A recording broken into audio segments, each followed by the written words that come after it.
When my father looked me in the eyes and called me a failure for the last time, I nodded and walked away. I didn't argue. I didn't defend myself. I didn't tell him that the company he was laughing at had just signed a six-figure contract. I didn't tell him my bank account was growing faster than I ever imagined. And I definitely didn't tell him that, within 3 years, I would quietly become the owner of the mortgage on the house he lived in.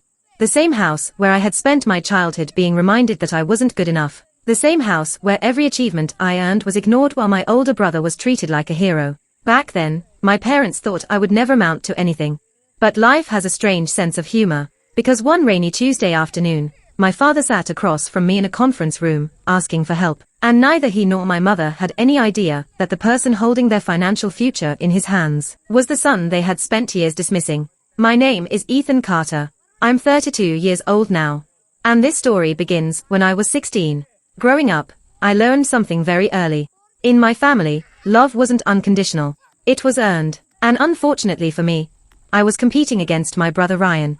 Ryan was the golden child, straight A student, star athlete, popular, confident, the kind of kid adults pointed at and said, "Why can't more kids be like him?"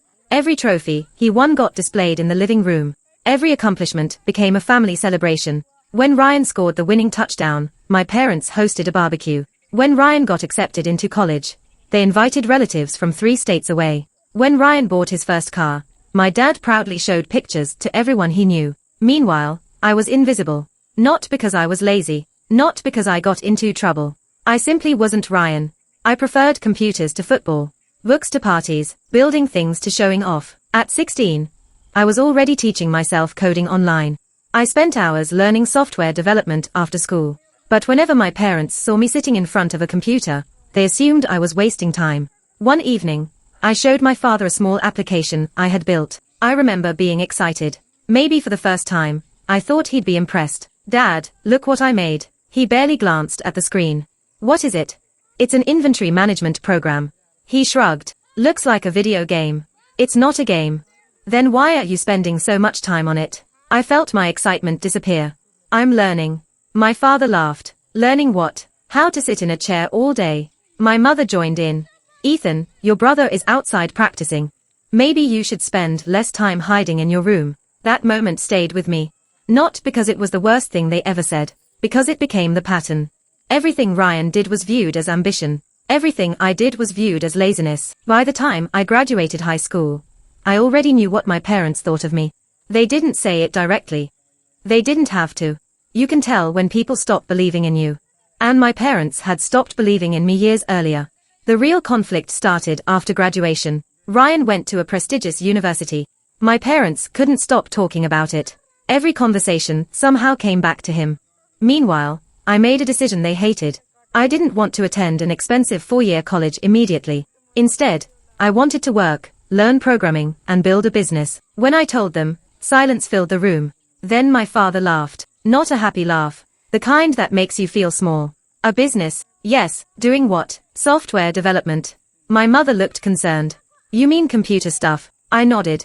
My father shook his head. "You're making a huge mistake." 4 weeks they tried to change my mind. Every dinner became an argument. Every conversation ended the same way. Failure, failure, failure. That word followed me everywhere. Eventually, my father stopped pretending. One night he pointed directly at me and said, "Your brother has a future." Then he paused. "You don't." And for the first time in my life, I realized something important. I was never going to earn their approval. No matter what I achieved. No matter how hard I worked, no matter how successful I became, because they had already decided who I was. And once people decide who you are, changing their minds becomes nearly impossible. So I stopped trying. The next morning, I packed my belongings. I rented a tiny apartment. The place was barely bigger than a garage. The furniture didn't match. The refrigerator made strange noises. And some months, I wasn't sure how I would pay rent. But for the first time in my life, I was free. Free from comparisons, free from expectations, free from hearing how perfect Ryan was. I had no idea then that the decision to leave would eventually change everything. Because while my parents were investing all their hopes into Ryan, I was quietly building something they couldn't see. Something that would one day place me in a position none of us could have imagined. And when that day arrived, the people who called me a failure would be forced to face a truth they never expected. The son they gave up on had become the most successful person in the family. Leaving home sounded brave when I imagined it. In reality, it was terrifying. The day I moved into my tiny apartment, I sat on the floor because I didn't even own a couch yet. I remember staring at the stained ceiling and checking my bank account for the 10th time that day. After paying the security deposit, first month's rent, and utility setup fees, I had less than $2,000 left. That money had to last. No backup plan. No family support. No safety net. Just me. For the first few weeks, I worked every job I could find. I stocked shelves at a grocery store during the day, delivered food at night, and whenever I got home, I spent hours learning programming. Most people think success starts with a brilliant idea. It doesn't. Success usually starts with exhaustion. There were nights when I fell asleep at my desk, mornings when I woke up with keyboard marks on my face, weekends that disappeared into endless tutorials, coding projects, and failed experiments. While other people my age were partying, I was debugging software at 2 in the morning. And honestly, there were times when I wondered if my parents were right, because nothing seemed to be working.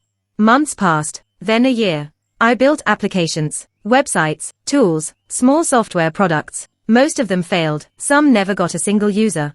Others earned a few dollars before disappearing completely. Every failure felt personal. Every rejection email stung. Every ignored proposal chipped away at my confidence. But something interesting happened. With every failure, I got better. A little smarter. A little faster. A little stronger. And unlike my parents, I wasn't measuring success by immediate results. I was measuring progress. One night, after finishing a 14-hour shift, I received a call from my mother. I almost didn't answer, but I did. Hello, Ethan. Her voice sounded cheerful. Too cheerful. Hi, Mom. We had dinner with Ryan tonight. Of course they did. I could already tell where the conversation was heading. That's nice. He got an internship with a major finance company. I stayed quiet. Everyone is very proud of him. There it was, the comparison. Again, every conversation somehow turned into a reminder that Ryan was winning. Meanwhile, I was struggling. You should call him and congratulate him. Sure. And Ethan? Yeah. I really hope you figure things out soon. I stared at the wall. What does that mean? You know, your situation. My situation. As if I were some kind of cautionary tale. As if pursuing my dream automatically made me irresponsible. After hanging up, I sat in silence for several minutes. Then I opened my laptop and got back to work. Because every minute spent feeling sorry for myself was a minute I wasn't building my future. The breakthrough came almost by accident. At the grocery store where I worked, managers constantly complained about inventory problems. Products were missing, orders were delayed, tracking systems were outdated. One evening, while listening to another frustrated conversation, an idea hit me.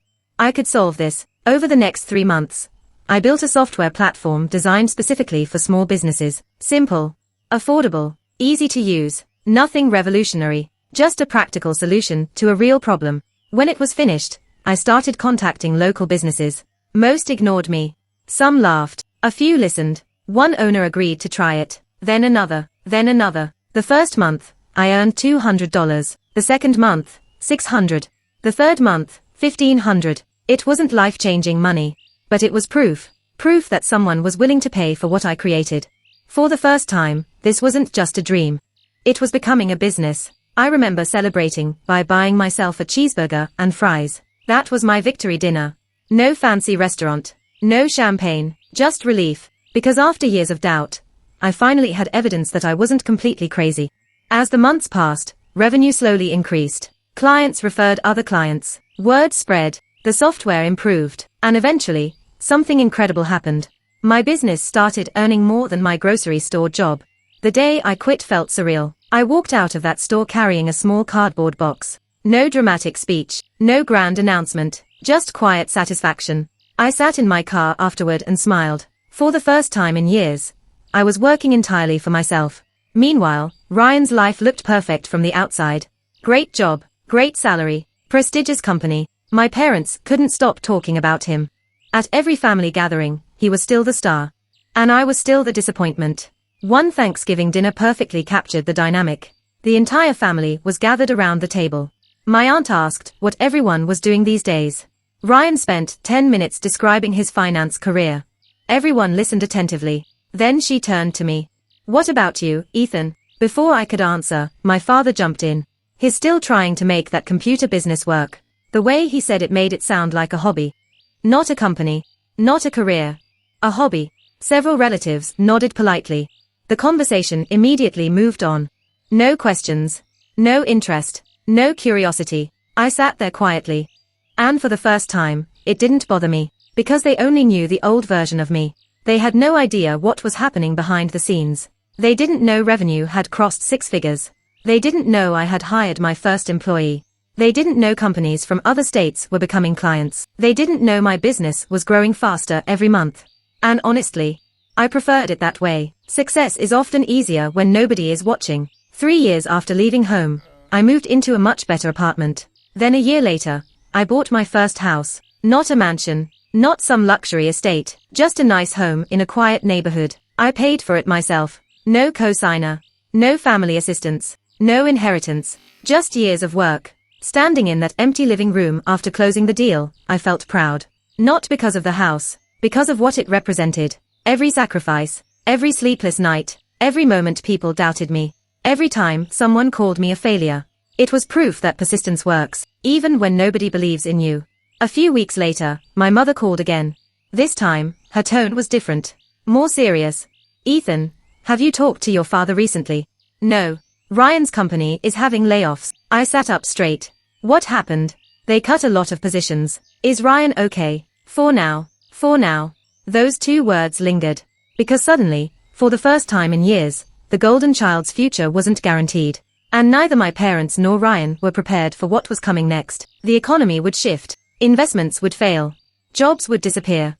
And before it was over, my family would face a financial crisis that would change everything. A crisis that would eventually place a shocking document on my desk. A document with my parents' names on it. A document connected to the mortgage of the house where I grew up. And the moment I saw it, I knew destiny had just handed me an opportunity no one could have predicted. If you'd asked my parents 5 years earlier which of their children would end up in financial trouble, they would have pointed at me without hesitation. Not Ryan. Never Ryan. Ryan was the safe bet, the responsible one, the successful one, the son they proudly introduced to everyone. But life doesn't always reward appearances. Sometimes it rewards preparation. And unfortunately for Ryan, he'd spent years building a lifestyle that depended on everything going perfectly. The moment things stopped going perfectly, the cracks started showing. The first warning signs appeared after the layoffs. Ryan kept his job initially, but many of his biggest clients disappeared. Bonuses shrank. Promotions stalled. The company became unstable. Still, he acted like everything was fine. That was one of Ryan's biggest strengths, and one of his biggest weaknesses. He hated admitting when things were going wrong. At family gatherings, he still arrived in expensive clothes, still drove a luxury car, still talked about future investments, still projected confidence. But confidence doesn't pay bills. Cash flow does. And behind the scenes, his finances were becoming a disaster. I didn't learn most of this until much later. At the time, I was focused on my own life. My software company had grown far beyond what I originally imagined. We now served hundreds of businesses across multiple states. I had a team of employees, an office, investors interested in expansion. For the first time in my life, money wasn't something I worried about every day. Ironically, the moment I stopped chasing money was when it started arriving. One afternoon, I received a call from my mother. I almost ignored it. Lately, her calls only happened when something was wrong. Hi, Mom. She sounded tired. Not physically tired. Emotionally tired. Ethan. What's going on? A long silence followed. Then she said something I never expected. Your father retired. That surprised me. Earlier than planned. Much earlier. Retired. He said it was time. Something felt off. My father wasn't the type to voluntarily walk away from work. Not unless he had to. Everything okay financially? Another pause. Too long. We'll manage. Whenever people say that, it usually means they won't. A week later, I learned the truth. Through someone else. An old family friend called me after seeing one of my business interviews online. We talked for a few minutes, then he casually mentioned something. Your parents have been under a lot of stress lately. My stomach tightened. What do you mean? You didn't hear. Hear what? They refinanced their house a few years ago. I sat up straight. What? Ryan's investment opportunity. Suddenly everything made sense. Apparently, several years earlier, Ryan had convinced my parents to refinance their home and use the equity to invest in a business venture. He promised strong returns, fast growth, financial security. My parents trusted him completely. Why wouldn't they? Ryan was the golden child, the successful one, the son who could do no wrong. So they signed the paperwork. And then, the investment failed. Not immediately. At first, it appeared successful. Then the market changed. Partners left. Debt increased. Eventually, the entire thing collapsed. Most of the money disappeared. But the mortgage remained. And now my retired parents were stuck making payments they could barely afford. I sat quietly after that conversation. Not because I felt vindicated, because I felt sad. For all their mistakes, they were still my parents, and despite everything, I never wanted to see them struggle. A few months later, things became worse. Ryan finally lost his job. The official explanation involved restructuring, budget reductions, corporate realignment, the usual language companies use. The reality was simple. He was unemployed. Suddenly, the family hero wasn't saving anyone. In fact, he needed help himself, and for the first time in my life, the family dynamic started shifting. Very slowly, almost imperceptibly, but shifting nonetheless. My mother began calling me more often. Not to compare me with Ryan, not to criticize my choices, just to talk. Sometimes she'd ask about my business, other times she'd ask about life. It felt strange, like she was speaking to me as an adult instead of a disappointment. One evening she said something that stayed with me. "I'm proud of what you've built." I nearly dropped the phone. Because those words had never come from her before. Not once. I didn't know how to respond. Part of me appreciated it. Another part remembered 20 years of comparisons. Some wounds heal slowly. A few months later, an opportunity landed on my desk. At first, it seemed completely unrelated to my family. One of my investment groups was reviewing distressed financial assets, mortgage portfolios, commercial debt, property-backed loans, the kind of opportunities institutional investors buy. Normally I delegated those reviews, but one particular file caught my attention. Not because of the numbers, because of the address. I recognized it immediately. The house, my childhood home. I froze. There had to be some mistake. I opened the file again. Then checked a third time. Same address, same names, my parents. The mortgage had apparently changed hands several times between financial institutions. Now it was part of a larger package being sold. I stared at the screen for several minutes. Life can be strange sometimes. Out of thousands of properties, thousands, this one ended up crossing my desk. The house where I grew up. The house where I was called a failure. The house where my dreams were mocked. The house my parents were now struggling to keep. Part of me wanted to close the file, walk away, pretend I never saw it, but another part couldn't ignore it. This wasn't just business, this was family. Over the next few days, I reviewed everything carefully. Payment history, outstanding balance, terms, financial status. The situation was worse than I expected. Far worse. Missed payments, increasing penalties, rising pressure from lenders. If nothing changed, foreclosure was becoming a real possibility. And based on the documents, my parents had no idea how close they were. I sat alone in my office one evening looking through the records. For years, I imagined what justice would feel like. I imagined success, recognition, vindication, maybe even revenge. But now that I was staring at an opportunity to hold real power over the people who had hurt me, I didn't feel satisfaction. I felt conflicted, because power reveals character. And I had to decide what kind of person I wanted to be. The next morning, I made a decision. A decision that would eventually shock my entire family. Through my investment company, I acquired the mortgage package. Legally, properly, professionally. Nothing unusual, no special treatment, just business. Except for one detail. My parents had absolutely no idea who now owned their mortgage. Weeks passed, then months. Life continued. My parents kept making payments. My company processed everything through normal channels. Nobody suspected anything. Then one day, my father called unexpectedly. We rarely spoke. Almost never one-on-one. "Ethan, hi, Dad." His voice sounded different. Older. Less confident. "We need to talk." I already knew what this was about. The house. A long silence. "Your mother told you?" "No." Another pause. Then he sighed. For the first time in my life, my father sounded vulnerable. "We're having some financial difficulties. The words seemed painful for him to say. This was a man who spent decades acting like he had all the answers. Now he was admitting he didn't. We're trying to figure things out. I listened quietly. Then he said something I never expected to hear. We might need your help. For a moment, I thought I misheard him. My father, the man who once said I had no future, the man who called me a failure, was asking me for help. And the strangest part, he still didn't know the full truth. He didn't know the person sitting on the other end of the phone wasn't just capable of helping. I was already the owner of the debt keeping a roof over his head, and when that truth finally came out, everything in our family would change forever. For several days after my father's call, I couldn't stop thinking about it. Not because of the mortgage, not because of the money, because of those 4 words. We might need your help. Growing up, I never imagined hearing my father say that. He was the kind of man who always had an answer. Always had a plan. Always believed he was right. Admitting weakness wasn't something he did. Yet there he was, asking the son he'd spent years dismissing for help. The strange part was that I wasn't angry. At least not anymore.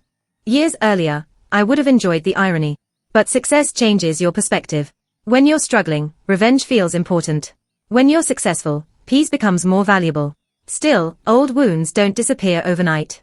And part of me wondered if my parents truly saw me differently now. Or if they simply needed something. A week later, my mother called. Ethan, we're having dinner Sunday. I knew what that meant. Family meeting. Those words used to make my stomach tighten. Now they just made me curious. I'll be there.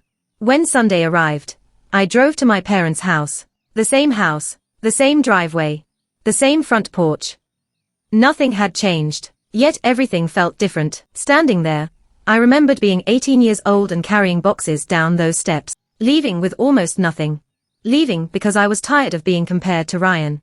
Leaving because nobody believed in me. Now I owned a company worth more money than I ever imagined. Life has a funny sense of timing. My mother opened the door. For a moment, neither of us spoke. Then she hugged me, something she rarely did when I was younger. Come in. The house looked exactly as I remembered. Family photos lined the walls.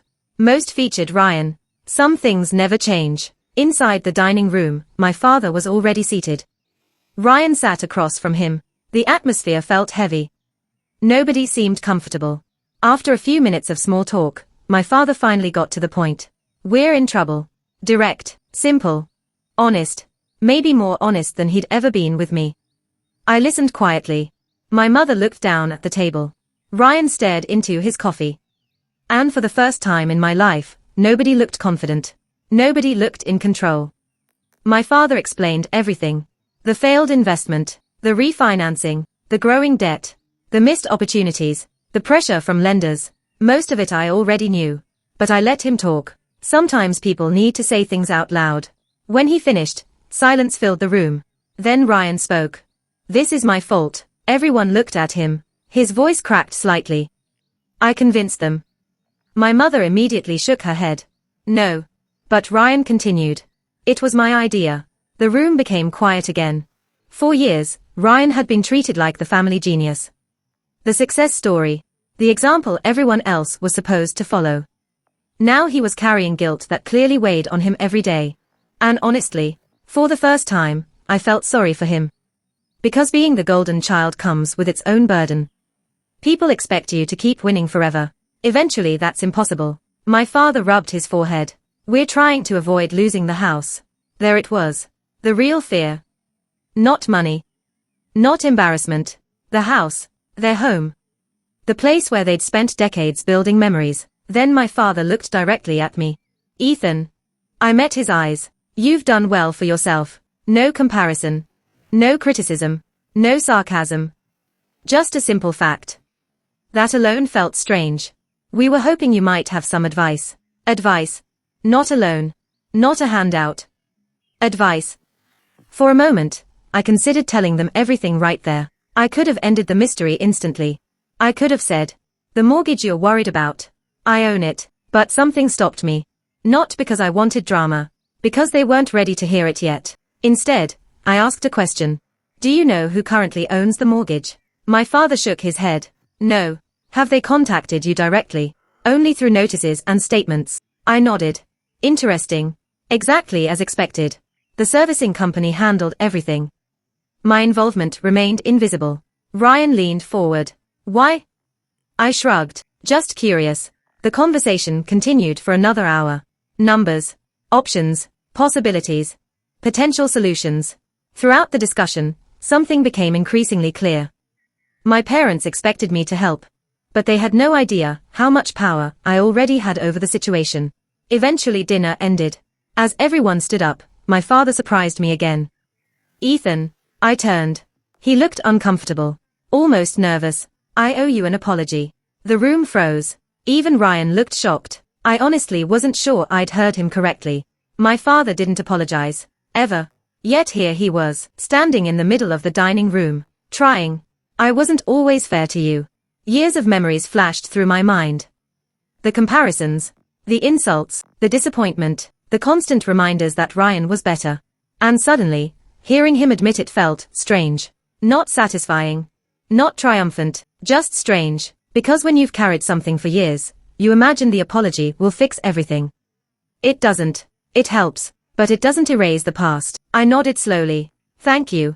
That was all I said, because it was enough, for now. A few days later, I received an update from my legal team. The mortgage situation was becoming urgent. Missed payments were accumulating. Time was running short. A decision needed to be made. And as the owner of the debt package, the choice ultimately belonged to me. I spent hours alone in my office thinking about it. I could enforce every term. Legally, strictly, professionally. Nobody would blame me. After all, it was business. Or I could do something else, something my younger self probably wouldn't have chosen. That evening, I made my decision. The next morning, I instructed my team to arrange a meeting. Not with lawyers, not with collection agencies, with my parents, and for the first time, they would learn the truth. The truth about the mortgage, the truth about who owned it, the truth about how dramatically life had changed. A week later, they arrived at my company's headquarters. My father looked impressed the moment he walked inside. My mother looked stunned. Ryan looked confused. None of them had ever visited before. They'd heard about my success, but hearing about something and seeing it are very different experiences. Employees greeted me as I walked through the lobby. Executives nodded. Managers asked questions. My parents quietly observed everything. I could see the realization slowly forming in their minds. Maybe they hadn't fully understood what I'd built. Maybe they still imagined a small software business. Maybe they still pictured the kid sitting alone in his bedroom with a computer. They were about to discover how wrong they were. My assistant led everyone into a private conference room. The same room where major business deals were negotiated. The same room where million-dollar decisions were made. As they sat down, nervous expressions spread across their faces. Then I placed a single folder on the table and slid it toward my father. What is this? He asked. I looked at him calmly. Open it. He did. A few seconds later, confusion appeared on his face, then surprise, then absolute disbelief, because printed across the documents was a truth none of them expected. The owner of their mortgage, the company controlling their debt, the person who ultimately held the future of their home in his hands, was me. And judging by the look on my father's face, the real conversation was finally about to begin. For several seconds, nobody said a word. The conference room felt completely silent. My father stared at the documents, then he looked at me, then back at the documents. As if reading them a second time might somehow change what they said. It didn't. The truth remained exactly where it was. My company owned the mortgage, my company controlled the debt, and I was the majority owner of that company. My mother leaned closer. What does this mean? I folded my hands on the table. It means the mortgage was included in a portfolio purchased through one of our investment divisions. Ryan blinked. You own the mortgage? Yes. The word seemed to hit the room like a shockwave. For years, my family had seen me as the child who needed help. The child who made bad decisions. The child who supposedly lacked a future. Now they were discovering that the financial institution standing between them and foreclosure wasn't a bank. It was me. My father slowly sat back in his chair. His face looked pale. When did this happen? A little over a year ago. His eyes widened. A year? I nodded. I found out after the acquisition was completed. My mother looked stunned. You knew all this time? Yes. The room fell silent again. Not angry silence. Processing silence. The kind of silence that happens when reality doesn't match what people believed. Ryan finally broke it. You could have told us. I could have. Why didn't you? I thought about that carefully. Because there were a lot of possible answers, but only one honest one. Because I wasn't sure what I wanted to do. Nobody argued with that. Nobody could. After everything that happened between us, uncertainty was understandable. My father stared down at the table. Then something unexpected happened. He laughed. Not a mocking laugh. Not a cruel laugh. A tired laugh. The kind people make when life surprises them. I spent years worrying about you. He shook his head. And now you're sitting here holding my mortgage. Nobody spoke. Because there wasn't really anything to add. The irony spoke for itself. For years, he'd viewed me as the risky child. Now I was the most financially secure person in the room. My mother looked emotional. I don't understand how this happened. I smiled slightly. You never really asked. That wasn't meant to be cruel. It was simply true. Most of my family had spent years assuming they already knew my story. Because of that, they stopped paying attention. They never asked about the long nights, the failed businesses, the sacrifices, the risks, the years of uncertainty. People often see success and assume it appeared overnight. They rarely see the decade behind it. Ryan looked down. For the first time since arriving, he seemed uncomfortable. Not defensive. Ashamed. Finally he spoke. I owe you an apology too. I turned toward him. He took a deep breath. I wasn't always fair either. Part of me wanted to say he was right. Part of me wanted to remind him of every joke, every comparison, every time he benefited from being the favorite. But holding on to those memories suddenly felt exhausting. So I simply nodded. Thank you. The room grew quiet once more. Then my father asked the question everyone had been avoiding. What happens now? There it was. The question beneath all the others. The question that really mattered. Because ultimately, this wasn't about apologies. It wasn't about family history. It wasn't about pride. It was about the future. Their future. And everyone in the room knew it. My father looked directly at me. You have every right to be angry. His voice was calm. We weren't good parents to you. My mother immediately began crying. Not loudly, just quietly. The kind of tears that come from regret. My father continued. We spent years comparing you to Ryan. I stayed silent. We didn't understand you.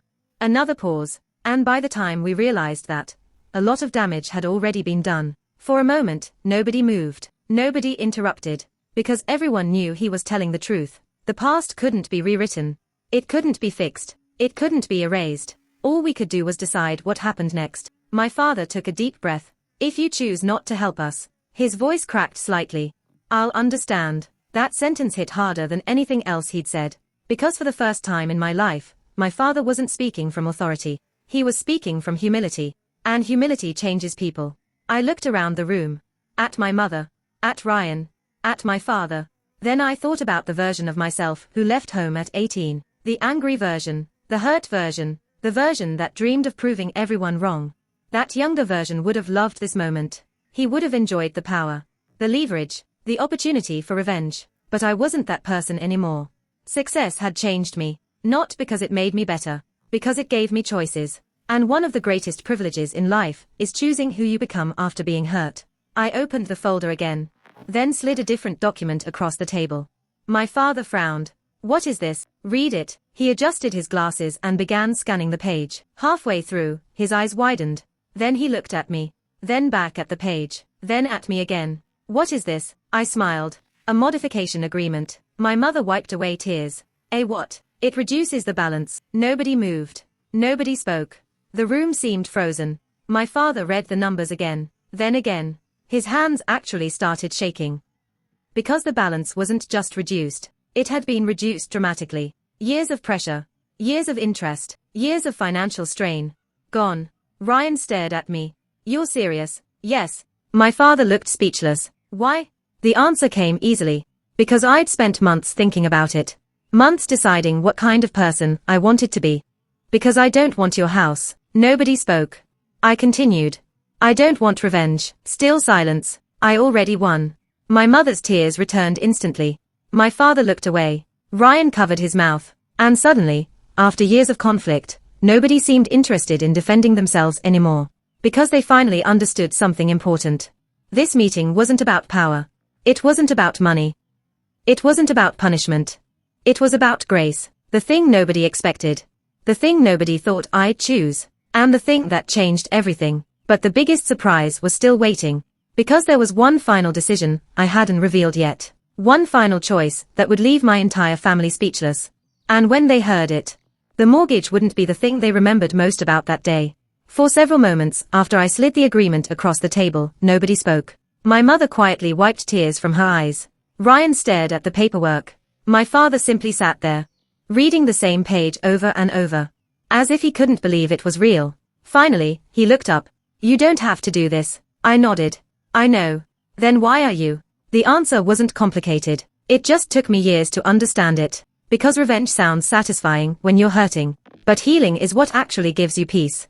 I spent most of my 20s trying to prove people wrong, trying to prove my parents wrong, trying to prove Ryan wrong, trying to prove everyone wrong. And eventually I succeeded. But somewhere along the way, I learned something important. The best victory isn't making people suffer. The best victory is building a life so good that their opinions no longer control you. I looked at my father. For a long time, I wanted this moment. He listened carefully. I imagined what it would feel like if the tables ever turned. Nobody interrupted. I thought I'd enjoy it. I smiled slightly, but now that we're here, I don't. The room stayed quiet, because everyone understood exactly what I meant. The anger that once felt so important had faded years ago. What remained was perspective, and perspective changes everything. My father slowly lowered his eyes. Then he said something I never expected to hear. "I failed you." The words hung in the air. Heavy, painful, honest. I should have listened more. He swallowed hard. "I should have encouraged you." Another pause. "I should have been proud of you." My mother began crying again. Ryan looked away. And for the first time in my life, I saw my father without the armor, without the certainty, without the ego. Just a man looking back at his mistakes. None of us are perfect. Parents aren't, children aren't, families aren't. The older I got, the more I realized that my parents had hurt me. That was true.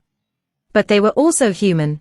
And humans make mistakes. Sometimes very big ones. The question wasn't whether mistakes happened. The question was what we do afterward. I took a deep breath, then opened another folder. My father frowned. "There's more." I laughed softly. "Yeah." He opened it.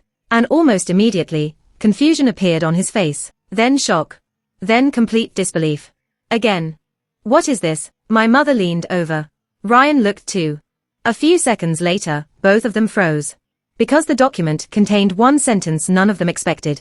Mortgage balance, paid in full. The room went completely silent. My father stared at the page, then at me, then back at the page. His lips moved slightly, but no words came out. Finally he managed to speak. "You paid it off." I nodded. "Months ago." My mother's hand flew to her mouth. Ryan looked like he'd seen a ghost. "What?" "I paid it off." My father blinked several times. "Why didn't you tell us?" "Because I wanted to make sure I was doing it for the right reason." Nobody moved. Nobody spoke. The reality slowly settled over the room. The debt was gone. The pressure was gone. The fear was gone. The house was theirs. Completely. No mortgage. No lender. No foreclosure risk. Nothing. For the first time in years, they were free. And the person who made it possible was the son they once believed would never succeed. My mother stood up first, then walked around the table. Then hugged me tighter than she ever had before. For a moment, neither of us spoke. Some things don't need words. When she finally stepped back, her eyes were red. "I am so proud of you." This time, I believed her. Not because she said it. Because I could see it. My father stood next. His eyes were wet too, though he'd probably deny it forever. Then he did something that shocked everyone, including me. He hugged me. My father wasn't a hugger. Never had been. But in that moment, none of us cared. Because some moments matter more than pride. When he stepped back, he looked directly at me. I spent years thinking success looked like Ryan. The room became still. Then he shook his head. I was wrong. Ryan actually laughed. A genuine laugh. "Honestly, Dad, I think we all were." For the first time all afternoon, the tension disappeared. Not completely. Years of history don't vanish in a day. But something changed. Something important. We stopped pretending. And once families stop pretending, healing becomes possible. Over the next year, things improved. Slowly. Naturally. Without forcing anything. My parents visited more often. Ryan and I became closer than we'd ever been. Not best friends overnight. Just brothers. Which was enough. One afternoon, Ryan and I sat together on the porch of my parents' house. The same house. The same neighborhood. The same place where so much of our story began. He looked out at the yard and laughed. You know what's funny? What? I always thought you were the smart one. I looked at him. Really? He nodded. Yeah. I laughed. Could have fooled me. He smiled. No, seriously. Then his expression became thoughtful. You just didn't need everyone else to believe in you. That stayed with me. Because maybe he was right. Maybe the biggest difference wasn't talent, or intelligence, or luck. Maybe it was persistence. The willingness to keep going when nobody is cheering. The willingness to keep building when nobody believes. The willingness to trust yourself when everyone else doubts you. A few months later, my parents hosted a family barbecue. The entire extended family came. Aunts, uncles, cousins, friends. The same people who spent years hearing about Ryan's accomplishments. This time was different. Halfway through the afternoon, my father stood up and tapped a glass. Everyone looked over. I want to say something. The yard became quiet. He looked at me, then at everyone else, and smiled. This family spent years underestimating Ethan. A few people laughed. My father nodded. No. Then he pointed toward me. I'm serious. The crowd became silent. He taught me something. I felt slightly embarrassed. But he continued. Never decide someone's future based on where they start. Nobody spoke. Because there wasn't much to say. It was true. The kid sitting alone with a computer.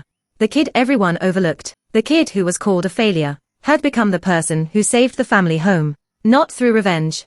Not through luck. Not through arrogance. Through patience. Through work. Through perseverance. Later that evening, after everyone left, I stood alone in the backyard. Looking at the house. The house where so much pain began. The house where so many memories lived. And I realized something. For years, I thought success would come from proving my parents wrong. But real success came when I stopped needing to. Because the greatest achievement wasn't the company, or the money, or even the mortgage. The greatest achievement was becoming someone who wasn't defined by the worst things that happened to him. Someone who chose growth over bitterness. Someone who turned rejection into motivation.